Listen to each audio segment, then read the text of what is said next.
Неизвестен стартот на учебната година од септември, синдикатот ја разгледува можноста за генерален штрајк. Ова прашање повторно стана актуелно отколку и по еден месец од предупредувачкиот протест, одржан на 8 јуни, никој од ресорното министерство не ги повика синдикалците на диалог.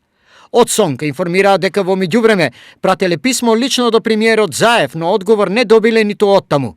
За жал, одговор за работна средба немаше, што ги потврдува нашите кажувања за тоа дека социјалниот диалог практично не постои на ниво кое што ќе ги задоволи потребите на синдикатите. Во моментов во тек се консултации во сите синдикални организации за тоа како да се продолжи понатаму. Клучното прашање на кое треба да се изјаснат членовите е дали новата учебна година да започне со генерален штрајк. Барањата на синдикалистите остануваат исти и тие се непроменити уште од првиот момент кога почнаа да бараат средба во владата. Нормално дека ние сиот овој период имаме наталожени проблеми кои очекуваме да последователно да ги решаваме.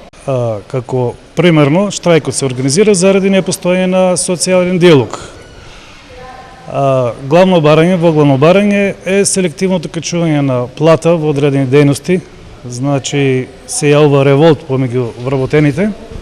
Од СОНК испрати апел до Министерството за образование, многу сериозно да ги свати нивните барања дека доколку не го направи тоа, новата учебна година веројатно и нема да започне.